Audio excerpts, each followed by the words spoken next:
Oeps, ekskuus Andries, ek het nou hier aan iets geraak. Nou is die uitgebreek, nee. Wat die Here relax. Welkom ook aan almal van julle wat inskakel. Soos altyd, mag ons saam wees regtig besonder wees.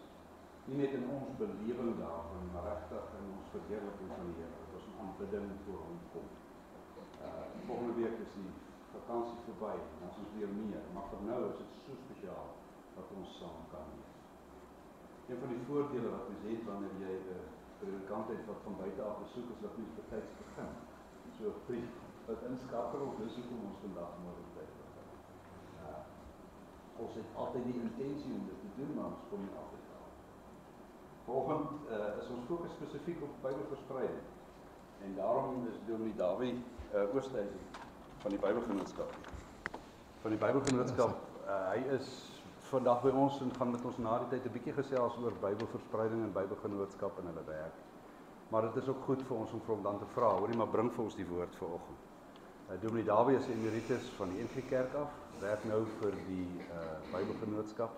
En Dawie, is regtig vir ons besonder dat jy hier is. Ons hoor graag wat die Here deur jou vir ons sê. Ja, en seënwense. Baie dankie, ek waardeer. Dankie. Kom ons sing as toetrede lied 157. Ons is hier vergader in die Here se naam, in Jesus se naam. Hy bring ons bymekaar. In vers 2 vra ons dan juis, Here, berei ons voor deur u Gees, dat ons regtig hoor wat die woord vir ons wil sê. Kom ons sing dit saam en daarna gaan Dominee Dawie blootwerk. Baie dankie.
Die Here is ons lig en ons redder.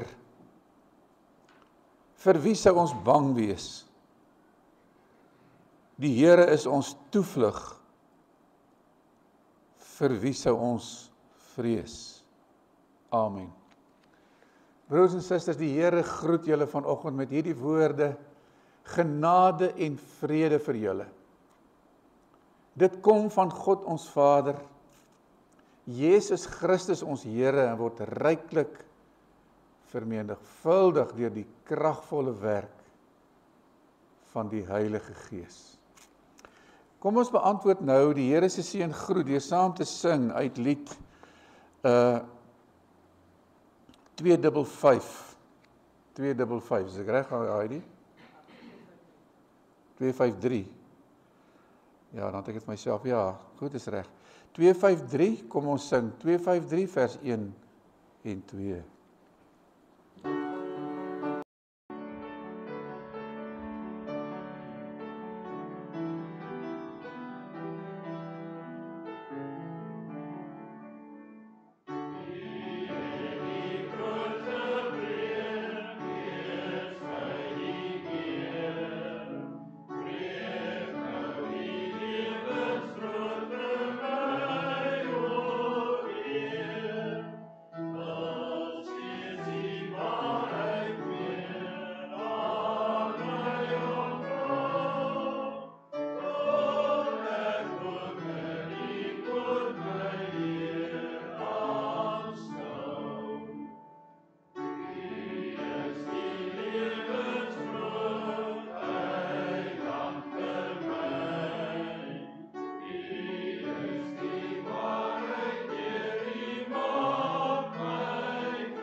nou ook sommer nou direk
Broers en susters, ek wil julle 'n groot guns vra. Ek gaan hierna verwys. Ek gaan net nou 'n gebed ook doen, ja, maar ek wil net so lank vir u vra, Handelinge 2. Ek moes dit dalk nou na die gebed eers gesê het. Handelinge 2 net rustig by die huis gaan deurlees. Weliswaar kom die eintlike bediening van die woord uit 2 Timoteus 3 vers 14 tot 16. Broers en susters, as hierdie kansel Bybel hier groot voor my is, dan spreek dit boekdele. Trouwens, hierdie gebou, by wyse van spreuke, is gebou rondom hierdie woord. Die ongelooflike waarde van die Here se woord. En ek wil hoop dat dit, wat die prediking betref, wel deeglik sal uitkristalliseer. Met die woord van die Here voor ons oop, kom ons nader sy troon in die gebed. Here onse God, dankie dat ons U so mag noem, ons Here en ons God. Here Jesus, dit sou nie moontlik gewees het, as dit ook nie vir U was, die vlees geworde woord, wat ons soos 'n stuk brandhout uit die vuur kom ruk het nie. Dankie dat ons in U vry is, teen die hele wêreld vry is. O Heilige Gees, dankie dat ons weet dat U al die weldade wat Christus vir ons verdien het, in ons lewens kom toepas. Gees van God, dit is U woord. Ons wil nou vra dat U vir ons ontvanklik hiervoor sal maak, en dat ons in ons handel en wandel van elke dag ook hiervolgens sal handel. Ons bid al hierdie dinge, Here, nie omdat ons meer en ons verdien dit nie, maar in die naam van Jesus Christus ons Here. Daarom in sy krag. Amen.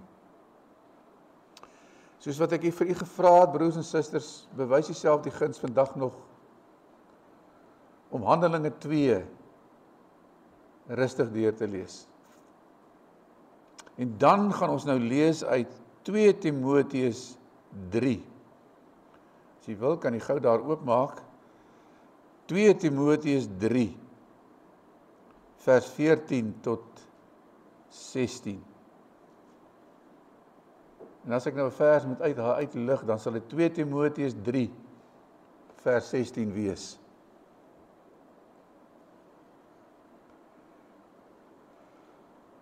Vers 14. Maar jy bly by wat jy geleer het en wat jy vasglo. Jy weet tog wie jou leermeesters was. En jy ken van kleins af die Heilige Skrif. Dit kan jou kennis bybring wat tot verlossing lei deur die geloof in Christus Jesus. En dan veral vers 16 nou. Die hele skrif is deur God geïnspireer en het groot waarde om in die waarheid te onderrig, dwaling te bestry, verkeerdhede reg te stel en 'n regte lewenswyse te kweek. Kom ek lees vers 17 by. Sodat die man wat in diens van God staan, volkome voorberei en toegerus sal wees vir elke goeie werk. Wat ek vra, wat vir u ook in die oog sal spring, is dat die skrif groot waarde het. Bygevolg is dit ook die tema van die prediking. Broers en susters, jammer dat ek so op 'n iets wat negatiewe toon afskop, maar dit lei geen twyfel. Dit gaan nie goed met die hoofstroomkerke nie. Nie hier by ons nie, ook nie elders in die wêreld nie. Maar daar was 'n tyd, toe daar sommer, kan u jou dit nou indink, 3000 mense, dis die Handelinge wat ek sê wat u moet lees, Handelinge 2, 3000 mense op een dag tot bekering gekom het. Toe die Here, lees ons elke dag mense wat gered word by die gemeente gevoeg het. Dis om van te droom. Nou hoe was dit moontlik, broers en susters? Die geheim was dat die eerste Christelike gemeente, en dan lees ons dit ook daar in Handelinge 2, onder leiding van die Heilige Gees geleef het. Onder leiding van die Heilige Gees. Nou wil ek vanoggend vir u vra, ons wat hier by mekaar is daar 'n realistiese kans dat dit vandag weer kan gebeur? Die kerk lyk op baie plekke oud en moeg. Nou kan dit wees dat die kerk weer, vra ek nou vir u, kan dit gebeur dat die Heilige Gees weer die kerk kan aanvuur?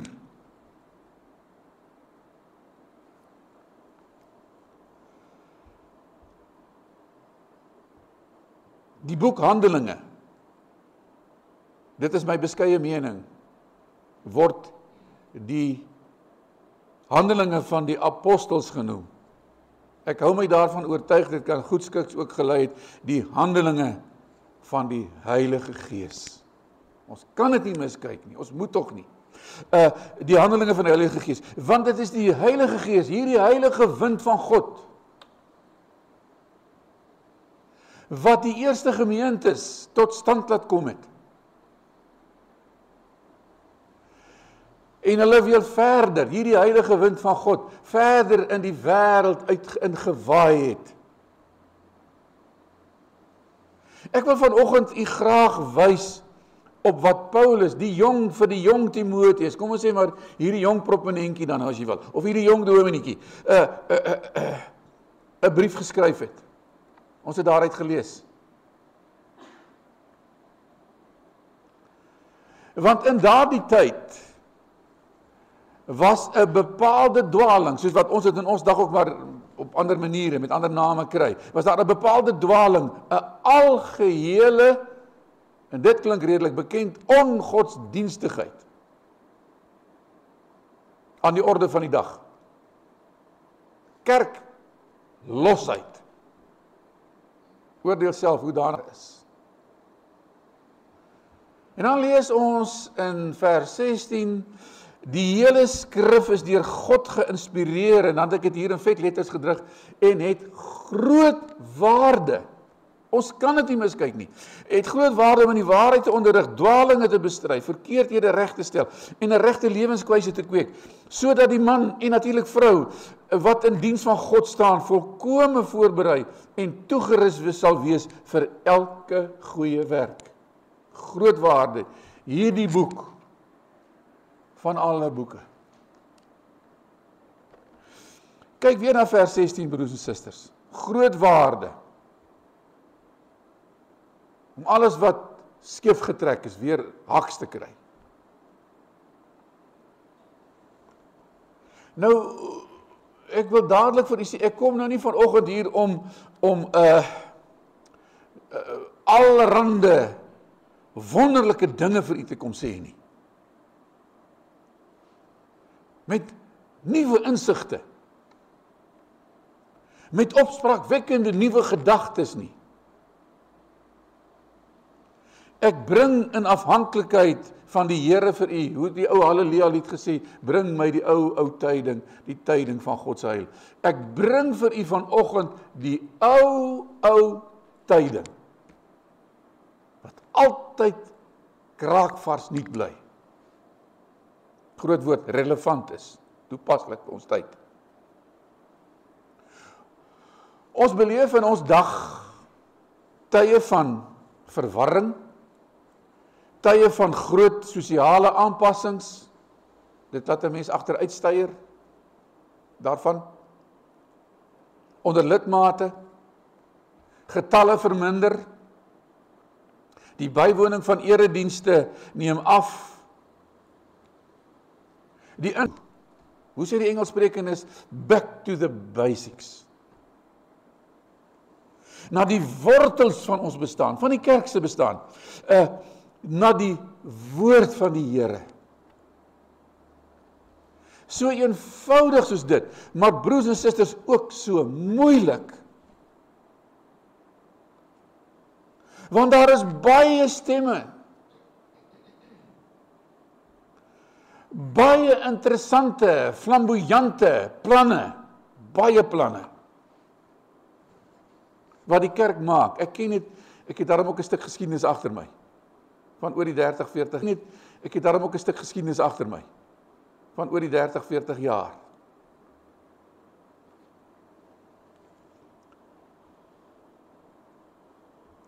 En te midde van dit alles, broers en susters, wil ek julle aandag vestig op die woorde, woord, skrif, dis nie sommer so terloops nie, die dramatiese gebeure daar in Handelinge 2, was en ek gaan dit 'n paar keer vir u sê, was 'n woordgebeure. Die eerste paar verse in Handelinge vertel dat die Heilige Gees met duidelike tekens uitgestort is. Dan staan daar was 'n rukwind. Soos wat die wind nou ruk terug kwaai gewaai het hier by ons. 'n Rukwind. Daar was tonge van vuur wat op mense se koppe kom sit het. Opspraakwekkende dinge. Nou broers en susters, vuur en wind is tipiese Ou Testamentiese tekens. Wat dui op God se magtige ingrype. Kan ek vir die voorbeelde noem, as jy dit kan onthou, almal hoofstuk 19, Exodus 19, gaan kyk 'n bietjie daar, vuur, wind, 1 Konings 19, Job 19, tekens van God se magtige ingrype. Maar dis nie die hoofsaak nie, wat het toe gebeur? Die mense wat daar was, het na die uitstorting van die Heilige Gees, hoor nou mooi wat ek vir u sê in die Here se naam, het begin praat. Ons het 'n tong gekry. Het begin praat in die tale van die mense wat in Jerusalem by mekaar was, sodat almal die evangelie kon hoor. Vreemde taal vir hulle self, maar bekend vir die wat daar was, sodat almal dit kan hoor, die verskillende tale. Dit is die punt, broers en susters, wat ek wil hê ons moet insien. Die vervulling met die Heilige Gees, die wind wat waai, vuur wat opwek, laat die woord kom. Maak jou tong los. Vernuwing in die kerk. Vervulling in die kerk is 'n woordgebeure. Wat doen Petrus, een van die wat Jesus verloon het, wanneer hy met die Heilige Gees vervul word? Hy staan op en hy lewer 'n toespraak. Ek dink ons moet dit liefs noem 'n preek. Hy is besig met wat? Met woorduitleg.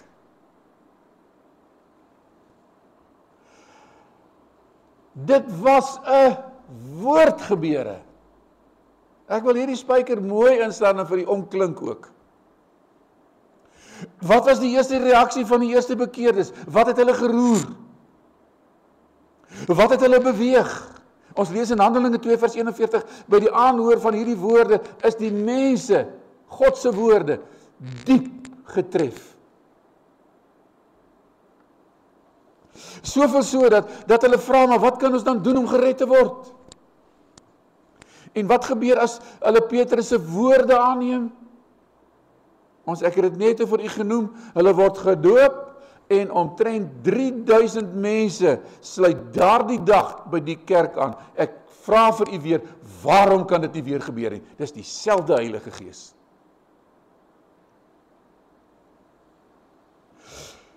En wat is die eerste ding wat van die vroeë kerk gesê word? En hoor my goed, lekker sang is hoe sê ons nou maar tegnies, evangelies, relevant, dis belangrik. Dit doen iets aan jou, heerlike gemeente sang. Maar is dit die eerste ding wat ons hoor dat hulle lekker gesing het? Nee. Dat ons hoor dat hulle koordanse gedoen het. Gemeentes het dit al gedoen en dit is wonderlik. Maar is dit die eerste ding wat ons hoor? Nee. Dis ongelooflik, broers en susters, die heel eerste ding wat van die vroeë kerk gesê word, is dat hulle heelhartig neergelê het by die leer van die apostels. So staan dit in Handeling. Die leer van die apostels, die woorde van die apostels. Die vertellinge van die dade van Jesus en hoe die Ou Testamenties beloftes daarin vervul is. Mondelinge oorlewerings. Hulle het daarvan getuig. Mense, dit was 'n woordgebeure. Dis kristalhelder, broers en susters, die kosbaarste besitting van die kerk is die woord. Hierdie gebou is om hierdie woord gebou. Die kosbaarste besitting van die kerk is die woord. Dit is kosbaar, want God se woord maak God bekend. Calvin het gesê, dis die Viva Vox Evangelie, dit is die lewende stem van die lewende God. As ek dit nie mis het nie, was dit Martin Luther wat gesê, die Bybel is die gewaad, is die kleed waarin Christus na jou toe stap. Wil jy ook hê soos met 'n Luther gebeur het, of Calvin, of Zwingli, die groot kerkhervormers, wil jy hê dat die Here na jou toe stap, uit die bladsye van hierdie woord na jou toe stap? Hoe die ou mense gesê, dan moet ons weer boeke vat, soos nog nooit nie. Ek wil weet wat hier staan. Ek wil die Here se stem hoor.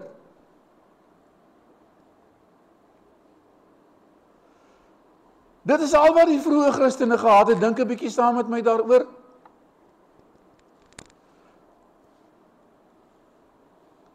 Hulle het nie 'n kerkgebou gehad nie.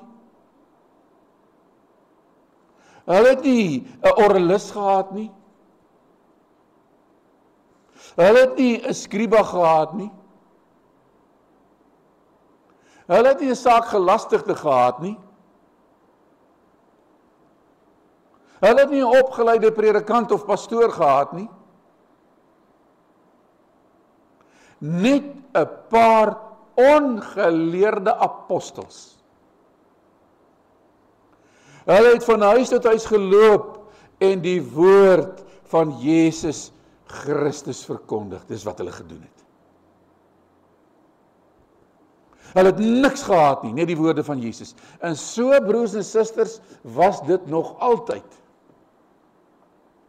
God se volk was van die vroegste tye af 'n volk van die woord. Dink 'n bietjie daaroor. 'n Volk van die woord.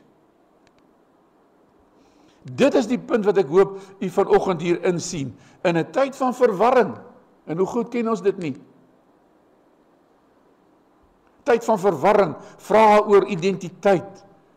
Het ons geen ander keuse nie om wat te doen, om ons opnuut radikaal te bekeer tot 'n diepe skrifsin, bedoelende 'n diepe nadenke oor die woord van die Here. Want dit is die weg na ware godsin. Nou my tyd is beperk, my broers en susters, daar het 'n geweldige godsverduistering plaasgevind. God het in die lewe van baie van ons lidmate soek geraak. Ware diepe nadenke oor die Here se woord, diepe skrifsin, lei onmiskenbaar na 'n ware godsin, dan word God weer vir jou 'n werklikheid. Want hy stap uit hierdie Bybel na jou toe. Dis sy besondere openbaring. Die teendeel is mos nou net so waar. Waar daar Bybelarmoede is daar godsarmoede. Dan ontbreek die waarheid van alle waarhede, dan is ons koersloos, GPS-loos, padkaartloos, hoe moet ek dit nou stel? Bybelverlies lei onmiskenbaar tot godsverlies. En mag die Here dit gee dat daar 'n wending sal kom. Ek wil iets sê oor woordarmoede in ons huise. Ek weet dis een van die ongemaklikste vrae wat ek altyd vra as ek by hierdie punt sou kom. Kan ek jou vanoggend iets vra? Watter rol speel die Bybel vandag in jou huis? Jou kinders wat al getroud is, die se kinders.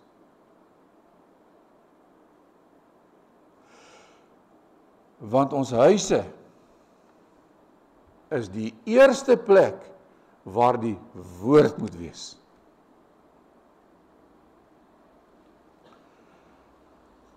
Teenagers, daar's 'n spreek wat ek ergens raak gelees het. Teenagers is screenagers. Maar ek dink nie die arme net jong mense wat voor 'n selfoon of 'n tablet vasvries nie. Ons ouer mense ook maar. Ons oë is daarom nog nie vierkantig nie, maar ons sit voor daai vierkantige goed. Waar die woord nie in huise gelees word nie, word ons kinders sonder 'n padkaart, of laat ek dit meer modern sê, sonder 'n GPS die wêreld ingestuur. Oordeel self. Sonder hierdie geestelike kos vir die lewe. En wat kan nou meer rampsalig wees as juist dit? Maar ek wil ook iets sê oor woordarmoede in die kerk. Ons dominees en pastore, en ek kom by al die kerke, die charismatiese kerke, almal kom ek uit. Dis 'n voorreg. Maar ons leraars en pastore en priesters, lidmate, wat 'n salige opmerking as dominees en pastore en lidmate sê, ek spandeer ure en nogmaals ure aan Bybelstudie. Kragtes wat jy eerder hoor is, hulle is so moeg van vergaderings hou. Ek het baie in my lewe moes bywoon, glo my vry. Moeg van vergaderings hou en bywoon. Moeg van dit en dat reël. Waaraan predikante, broers en susters? En mag ek maar by sê, die lidmate in die algemeen, waaraan predikante by name intens behoefte het, is om in kalmte en absolute rustigheid in die woord in te kyk.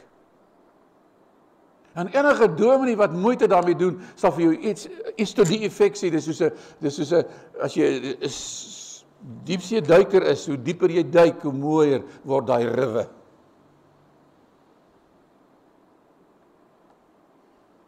Immers 'n predikant is VDM, dit kom maar van die Latyn, verbi divine minister, bedienaar van die goddelike woord. Dis wat ons is.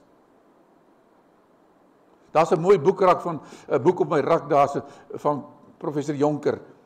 Die woord as opdrag. Dis al wat ons het. Dis al wat ek deur die jare gehad het. Dis al wat ek goddank nou nog het. Die woord as opdrag. Die historiese kerke raak Bybelarm, broers en susters, omdat hulle ons baie keer met baie bysake besig hou. Ons raak woordlui. Nou asseblief, u moet my baie dinge vergewe. Ek het nie 'n builtjie te slyp met dagboekies nie. Dis wonderlik. Maar ek het een probleem. As jy net die stukkie lees wat die dominee geskryf het. Maar jy lees nie daai klein, wat daar al van klein lettertjies staan, waaroor daai stukkie van hom gaan nie. Ek sou sê, los dan die stukkie, lees eerder dan net daai woord. Ek hoop jy verstaan as ek dit so stel.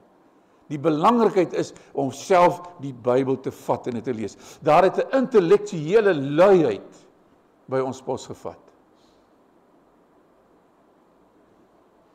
Maar ons verstaan die markberigte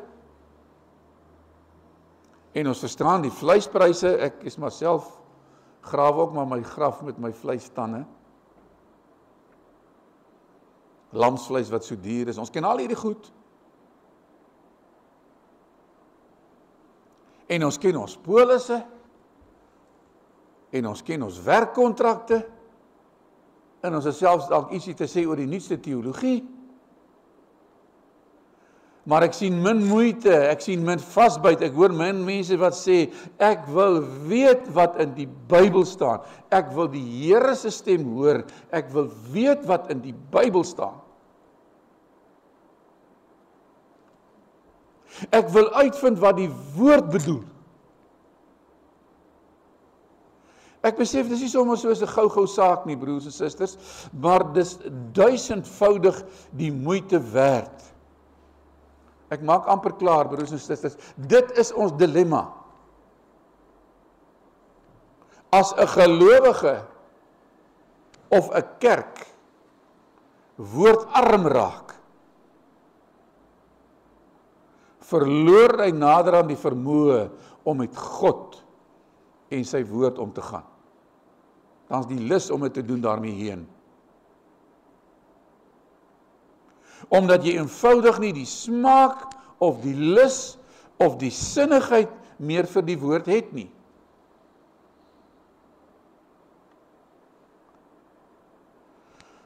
Broers en susters,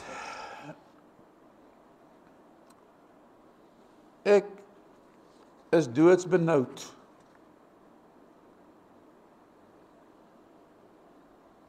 Hoe ver is ons al op hierdie pad? Mag die Here in sy groot genade tog gee, dat die kerk opnuut met die woord vervul sal wees. Dat ons weer die rykdomme van die Bybel sal ontdek. Hierby sal die historiese kerke, elke gemeente, elke mens weer moet uitkom. Dan sal dit weer, broers en susters, dan sal dit weer goed gaan met die kerk. Goed gaan. Dink net aan die Psalm, 'n skare wat optrek na die Here se huis, 'n skare wat fees vier. Toe ek 'n kind was, Pinksterreekse, kerk vol gesit. 10 dae aan een het ek gepreek.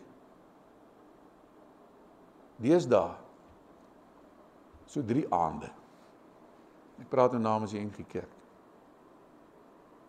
Al minder. En die mense wat dit bywoon, al minder. Daarom hierdie preek. Is nie vir my maklik om so 'n boodskap te bring nie. Dis vir my moeilik.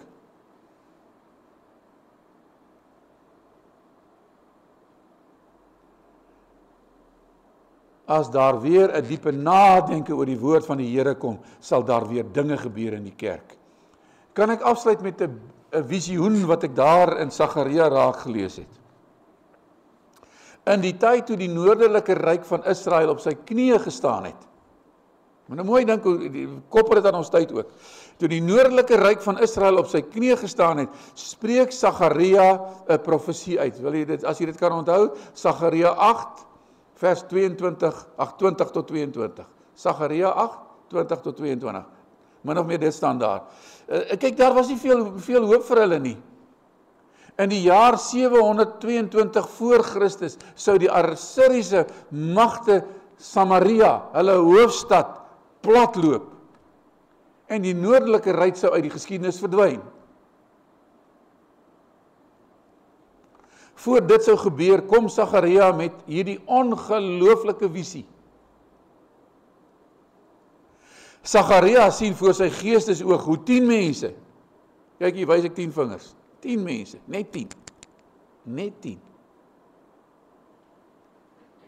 aan 'n Judeër se baadjie vasgryp, so aan hom rem, terwyl daai Judeër op pad was tempel toe. Nou kan u dink hoe irriterend kan dit raak. En toe hulle so aan hom rem, toe loer hy oor sy skouer, verskoning, en hy vra, wat hang julle so aan my? Wat rem julle so aan my? Wat hou julle my so terug?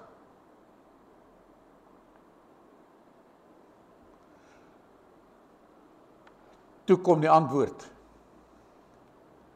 Ons wil met jou saamgaan. Omdat ons gehoor het dat God by julle is. Dis die punt. Die evangelie het 'n suigkrag van sy eie, maar dan moet hy gehoor word. Ons wil met julle saamgaan, want ons het gehoor dat God by julle is. Dis waaraan die kerk 'n behoefte het. Ons het gehoor dat God by julle is. Broers en susters, dit is die ongelooflike ding wat met die kerk kan gebeur. As ons Sondag by wyse van spreke op pad kerk toe is, kan dit gebeur dat mense by wyse van spreke ons vasgryp en smeek. Ons wil met julle saamgaan, want ons het gehoor dat God by julle is. Dis ons nood. Ons het gehoor dat God by julle is in die kerk teenwoordig. God is by julle.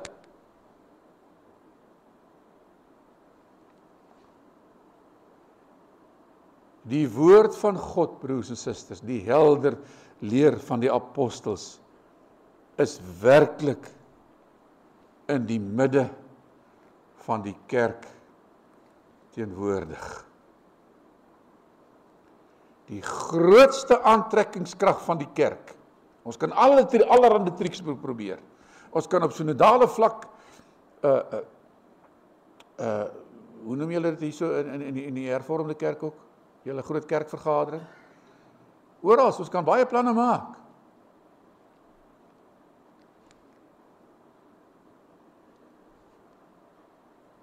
Wanneer al die kerke in hierdie land, in die wêreld, net wil besef, die grootste aantrekkingskrag van die kerk is die woord van God. Want God stap daar uit by jou toe. Jy hoor sy stem, te midde van baie stemme. So eenvoudig, soos dit. Amen. Kom ons bid. Here onse God, baie dankie dat ons U woord het. En dit kom so maklik oor ons lippe, liewe Heer. Maar dankie, Here, vir hierdie boek van alle boeke.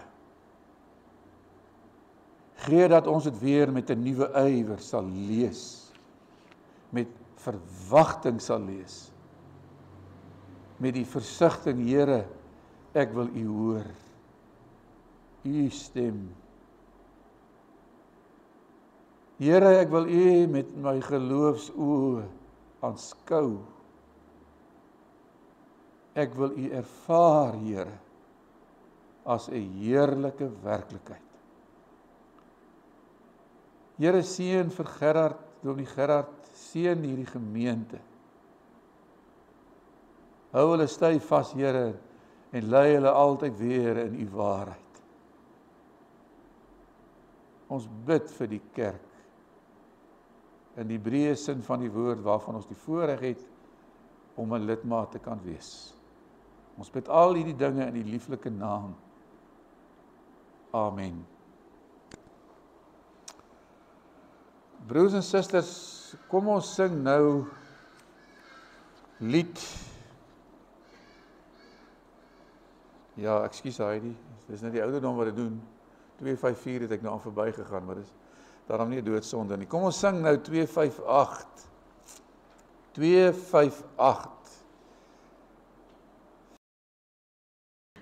Ag, kom ons geniet dit as ons dit sing, omdat dit so oor hierdie groot boek van alle boeke handel. Vreugdevolle tyding, bron van hartsverblyding. Evangelie woord. Kom ons sing al drie die verse. Lied 258.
Ontvang nou die seën van die Here en gaan net nou in sy vrede. Die Here sal julle seën en julle beskerm. Die Here sal tot julle redding verskyn. Die Here sal julle gebede verhoor. En hy het beloof, hy sal julle gebede verhoor.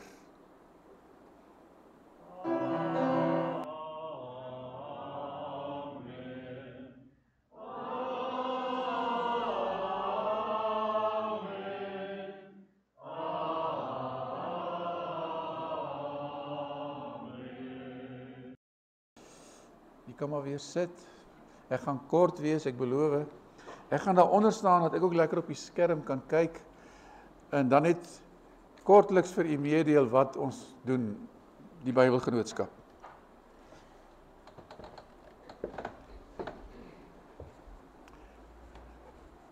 Broers en susters, daar sien jy dit.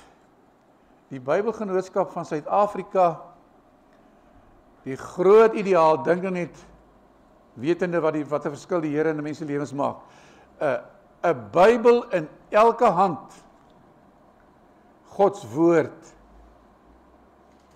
in elke hart. Goeie nuus vir altyd. Dit bly altyd kraakvars nuut. Volgende een. Wie is ons? Die primêre organisasie wat vir meer as 200 jaar, onthou jy ons het nou so rukkie terug die 200-jarige bestaan van die Bybelgenootskap gevier. Meer as 200 jaar die vertaling, die publikasie, die verspreiding van die Bybel verantwoordelik is. Ons is lid van die Wêreldbond van Bybelgenootskappe. 'n wêreldwye genootskap van sowat 150 Bybelgenootskappe wat in meer as 240 lande en gebiede werksaam is. Net vinnig hier staan, dit skiet my net te binne. Voltaire het mos die een wat totaal en al God geloon het. En waar hy gebly het, is die eerste Bybelgenootskap van stapel gestuur. Die Here is sterker as watter skadukante ook al aan ons aanmeld. Goed, ons gaan ons volgende een. Ons visie is 'n Bybel vir elkeen. Ek gaan nou by hierdie pillehouertjies uitkom, hou dit net in gedagte. 'n Bybel vir elkeen. Volgende een.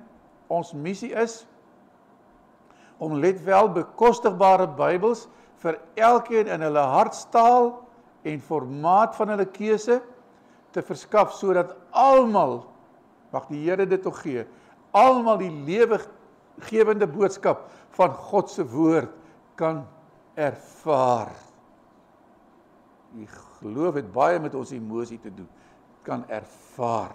Volgende een, ons waardes, daar het jy dit in 'n neute dop, om met integriteit op te tree, die Bybelgenootskap, vertroue in te boesem, respek af te dwing, aanspreeklikheid te aanvaar en baie belangrik ook punt 5, 'n diens te lewer. Groot werk wat die Bybelgenootskap doen, broers en susters.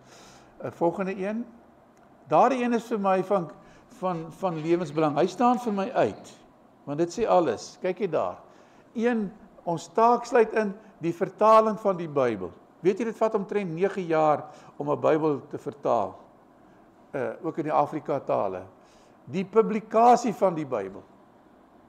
Die verspreiding van die Bybel. Om mense betrokke te kry. Daar's baie maniere betrokke te kry by die Bybel. Om mense bewus te maak van hierdie groot boek. Hierdie unieke boek van alle boeke. Volgende een, jy moet daai tog onthou. Wie dien ons? Alle kerke. Alle kerkorganisasies.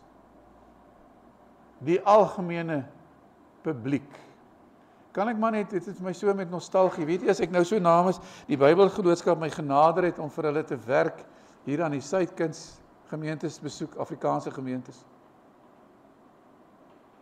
Ek het vir 13 jaar, was ek deel van die Word Riders. Ek is van daai dominees wat motorfiets ry. En ons het vir 12, 13 jaar het ons agtergeblewe gemeenskappe besoek. Vir elkeen wat ons het moes 60 Bybels borg of geborg kry, maak uit gemeente, want dit raak nader aan die storie, het my altyd geborg, hulle het my as het ware gestuur dan nou. As jou vroukie ons sogenaamde agteroppie saamry, dan nog 30 Bybels. In daai 13 jaar, broers en susters, stel jou dit nou voor, het ons 33.000 kinders. Ons het agtergeblewe gemeenskappe besoek. Ek het skreiende armoede gesien. Maar kinders wat met in trane vir jou dankie sê, dat hy nou 'n Bybel het. In sy eie taal, taal van sy keuse. 33.000. Nou nog na jare, kry die hoofkantoor van die Bybelgenootskap daar in die Kaap veral, kry hulle nog oproepe van kinders, graad 7 kinders het ons dit uitgedeel. En dan ook vir hulle, ek het vir die kinders, die ou paartjies wat hier is, gesê, daar's hoe lees ek my Bybel? Het ons vir hulle gegee. Met elkeen van hulle het ons 'n gesprek gevoer. Elkeen van hulle. In die ryk van die heerlikheid sal dit geopenbaar wees, wat ons vir 33.000 kinders beteken het. En ongelukkig het dit ten einde moes loop, want Dr. Sieberhagen het in Afrika betrokke geraak, en dit is 'n geweldige organisasie. Ons was tot in Namibië gewees. Dwars deur hierdie land, hele land, tot in Namibië. So interessant. Kan dit nou, ek hoop, dit spreek dan nou boekdele, hoekom die saak van die Bybelgenootskap ook so diep onder my vel ingekruip het. Volgende een, ek het nou 'n bietjie tyd gevat daarvoor. Hoe dien ons? Met behulp van navorsing bepaal ons die behoeftes in Suid-Afrika en voorsien bekostigbare Bybels in gepaste tale en formate om in die vereistes van ons gehore te voldoen. Kyk jy daar die formate. In groot drukformaat. Daai dag kom seker vir my ook, as die oë verswak. Groot druk, ja, drukformaat, groot druk, in braille. Die wat blind is, audio vir die wat hoe sê ek dit nou, ja. Wat blind is, dan kan hulle dit luister, Bybel apps, aflaaibare Bybels. Die Bybelgenootskap gaan uit sy pad uit om dit moontlik te maak. Enorme ding. Goed, verder. Fondsinsameling is van kritiese belang in die uitvoering van ons strategie om bekostigbare Bybels aan elke Suid-Afrikaner te verskaf. Volgende een. Daar het u wat ons al gesien het, as jy dit daar by die regterkant sê, onderste een is waar ek nou baie betrokke ook was. Die armes, die gevangenes, die ongeletterdes. Ek het nou met, is dit Adrie, het ek gesê, waar is Adrie? Is dit haar naam, as ek haar naam reg onthou, die juffrou? Waar is sy? Daar is sy. Ja, maar dis 'n ander so jonger dame, sy is 'n juffrou by gelofte. Maar hoe dit ook al sê? Ja, Henry. Ja, is sy hier? Kyk ek haar nou mis. Waar is hy, Henry? O, sy moet net nie wegraak nie. Ek wil graag by gelofte ook uitkom. Daar is hy. Dit gaan dan gee ons vir hulle die skole besoek, dan kan ons vir hulle sulke geletterdheidsboekies gee wat hulle kan lees. In Afrikaans, die taal van hulle keuse. Dit so te loops. En dan nou, dis daai 33.000, dan het ons vir hulle so 'n Bybel gegee. Volgende een. Hoe kan ons betrokke raak? Daar's baie maniere. Bid vir die Bybelgenootskap in Suid-Afrika en Bybelwerk in Suid-Afrika. Word 'n donateur, sluit by 'n aksiekomitee aan, word 'n lid van die Bybel per maand klub, oorweeg 'n nalatenskap. As jy 'n konstante bydrae wil maak, boonbehalwe die dankoffer, dan is daar so 'n vormpie wat jy kan invul, daar by die tafel daar buite. Terloops, voor ek vergeet, as ons uitstap, en ek hoop ek kan hier nog sommer daar ook 'n bietjie met u gesels, daar is pamflette daar, dis gratis. As jy een en ander wil weet, sal ek dit probeer beantwoord. As ek dit nie, die antwoord nie het, sal ek vir u uitvind. Reg so. Goed. Jy kan aan verskillende aktiwiteite deelneem. Ek probeer dit maar van stapel stuur daar in my wêreld. Andries sou kan dit dalk hier ook reël, jy weet, 'n stap vir Bybels. Daar's verskillende moontlikhede. Goed. Ondersteun ons op sosiale media en deel ons werk. Ek wil hoop dat ek, al is dit hoe gering ook al, dat u ook opgewonde is, dankbaar is vir die ongelooflike werk wat die Bybelgenootskap doen. Dit bring my by hierdie pillehouertjie. Het jy elkeen toe maar anders dan moet ons dit by die deure doen. Elkeen net een vat. Kyk, hierdie dominee Andries is 'n goeie diaken, hy kan ook daai werk doen. Vat maar elkeen vir julle eenetjie, hoor. As jy vir iemand wil gee om dit saam in te bring, sal dit gaaf wees. Jy sal sien, die staan buite op jou Bybel geskenk. As jy hom volgemaak het met 'n R5 R5 byvoorbeeld, dan het jy 'n Bybel geborg wat iemand kan kry. Ja, ag, as daar vrae is, ek weet nie of jy nou 'n vraagie wil vra nie, terwyl julle dominee die diaken gou uitdeel daar. Dankie nog eens dat ek by julle kon wees. Ek wil hoop dat die geleentheid om weer sou voordien, hoewel ek vir 'n dominee van Duyk ingestaan het, is die wat ek hierdie area nou ook besoek het.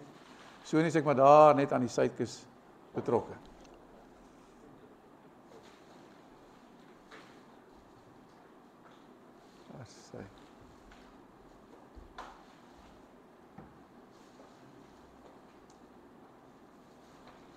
Dankie Andries.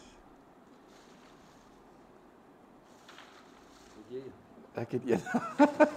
Ek het een, dankie. En Quentin ook enetjie kry. Daar is hy, die res sal ek self vat. Ja, ek dink dan handel dit ons verantwoordelikhede hier af.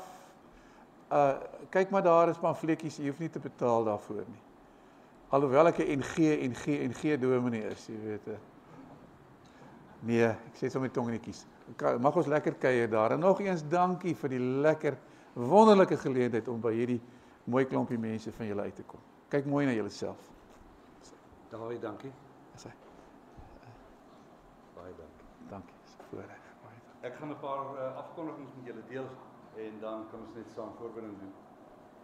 Miskien afkondigings, die chocolates vandag, Ria en Orkee verjaar Dinsdag. Ek sien hulle is nie hier nie en Marga Roloff verjaar ook Dinsdag. Miskien net die mooi storie van Marga. Ek dink nie ons het dit al vertel nie. So julle sal agterkom dat sy op die oomblik nie meer help by die begeleiding nie. Want sy het die vreugdevolle tyd in Japan. So sy's verloof geraak, hulle staan op troue en die man is in Japan. Hy is nie 'n Japanees nie, maar hy werk daar. So nou is sy daar by hom en hulle is besig met hulle reëlings en vreeslike goed rondom die visumsreëlings blykbaar, maar baie geluk aan haar as julle met haar te doen het weer. En dan een chocolate vir Dawie. Ag, dankie. My vrou is erg oor sjokolade, ek gaan dit maar op pad eet. Baie dankie. Elke nuwe besoeker kry by ons. Dankie. Ek waardeer dit, baie dankie. Dan volgende week onthou is Amashoba. Dit beteken maar net ons moet 'n ander roete ry, party van ons. Daar is nie een in die gemeente wat afgesny word om te kom nie, behalwe Willie Cocket. So haar pad word nooit deur hulle afgesny, maar die ander van ons begin maar net betydse rye aan die roete en sien ons hoe daar ons is nog steeds op soek na iemand wat sê ek voel jy Here geroep om die koste te wees. So Wes, maar klaar. En na ek dink 15 jaar is dit gesê. Dis tyd dat sy 'n ruskans het en so asseblief dink 'n bietjie. En dan as jy dink jy is nie die een nie, maar jy weet wie jy dink die Here sou kon gebruik. Praat met daai een, moedig maar aan. Jy sê die Here roep op ander maniere. Een van hulle is koste. Die ander een ook iemand wat vir baie jare al sy werk gedoen het, is Johan Kutse wat die kassier was of tesourier wat nie die geval noem aan die gereformeerde kant van die boeke. Ons het iemand nodig om daarop oor te neem. So daar is ook 'n paar wat dit bietjie besig om te wonder of die Here daarvoor roep om te kyk wat daarmee kan doen. Dan begin die skole môre, baie sterkte daarmee. Ek hoop dit gaan julle absolute vreugde wees om al julle maats weer te sien. En die onderwysers, hulle stel so belang in julle en julle so graag help. Die onderwysers julle verlang al heel week. Mag dit vir julle ook 'n vreugdevolle tyd wees. Dit is 'n baie kort kwartaal. Dit is 'n kwartaal met vol goed gelaai. So baie sterkte daarmee. Mag julle in hierdie tyd dit as 'n gawe sien wat julle die Here ook kan wys en julle lewe. Sommige by my kerk gesaas het, ek is jammer, maar ek kan nie môre aan. Môre aan met ons ding opgekom en dat ek nie by wil, maar ek sal vir julle op WhatsApp stuur. Ek sien jy's gaan 'n bietjie daai tydjie rus. Dankie vir die week wat die Hervormde Kerk my na die algemene kerkvergadering gestuur het. Dit was regtig nodig. Ek het regtig baie meer van die hart, die dinamika en van wat die Hervormde Kerk is, baie beter geleer as wat dit ooit sou kom op 'n ander manier. So ek sal later meer terugvoer gee daaroor. Daar is niks wat gebeur het wat my totaal ontstel nie. Daar's baie goed wat my bietjie ontstel het, maar dit gebeur in elke kerkvergadering. Jy mag nie saak by watter kerkverband jy betrokke is nie. Daar's maar altyd iets wat jy dink, die Here se geduld met ons is daarom baie. Dit was vir my baie goed en 'n groot seën. Baie dankie. Ek sal later meer terugvoer. Ek wil afsluit met 'n paar wat 'n bietjie die verleeg. Dit gaan nog moeilik met Attie Barnard, hy is nog steeds in die hospitaal en hulle sukkel so met die buise van voeding dat dit waarskynlik is dat hy vir 'n lang tyd daar sal wees. En ja, hulle weet ook dat soos ons al voorheen gesê het, daar's nie meer behandeling om die siekte te keer nie. Daar is wel behandeling om ongemaklik te maak vir so lank as wat hierop wil gebruik as 'n tye tussen ons. Kan nie baie goed met Susan se pa nie. Susan Kreer, seker die ook weer. Susan Erasmus. Hans Kreer, haar pa, het behandeling gehad en al die medikasie goed is 'n bietjie groot ding in transport baie uitstyg gaan. José gaan vir 'n katarakoperasie in die week. Mag jy weer ons almal baie mooi en groot sien. Maar dit ook seën vir jou. Ek wil vir jullie voorbereiding doen, maar besonder dank vir die Bybelgenootskap en vir die werk wat jy doen. So kom ons sit net so in saam. Onse Vader, wat 'n heerlike voorreg om na U te kom en die wete dat U vir ons hierdie pad oopmaak in Christus en dat U luister, dat U ons nooi. Dat U ons vra om ons begeertes nie bekend te maak en Here, dit doen ons. Soveel keer, nou in besonder ons begeerte, Here, dat U vir Attie sal sterk maak daar waar hy is, om gebruik om in daai omstandighede dat sy lewe nog 'n lied sal sing van Christus in hom. Net so verander. Here, gee haar vrede. Gee haar krag. En help ons om te sien hoe U deur haar werk, om haar staande te hou en om haar nog steeds die krag te hou in Attie se lewe en in die omstandighede. Ons vir Hans Kreer aan die opdrag. Ook sy geliefdes. Here, U kan gesond maak en daarom vra ons dat U sal. Net soos wat José ook in die operasie van die week gebruik die gawes van dokters en van medisien, van die tegnologie, van verpleegsters en medisyne. Dis alles gawes uit U hand uit. Dis net U wat ons kan laat sien en ons vra, Here, dat U dit suksesvol sal doen. En dan ons Bybelgenootskap aan U opdra en hulle wat U daar roep, elke een van hulle. Ook vir Dawie, almal wat soos hy oral gaan om oor die woord te gaan versprei. Wil U hulle voorgaan? Wil U die deure oopmaak? Hier in die kerkgeskiedenis staan ons verstom van hoe die mense gebruik het om Bybels te versprei. Party van hulle onder geweldige gevaar van vervolging en tog dat die deure net bly oopmaak, dat die woord bly uitgaan. Dat daar nou lande is waar dit ingesmokkel moes word, maar nou word dit vrylik daar gegee. Here, maak die deure oop vir die woord. Maar meer nog, Here, maak ons harte oop vir U. Dat ons nie net sal lees, maar dat U deur die Gees op ons harte sal skryf. Jesus Christus. En dat ons dan briewe van hom sal wees aan die wêreld. Sodat hulle ook die honger het om U te ken en die woord te lees.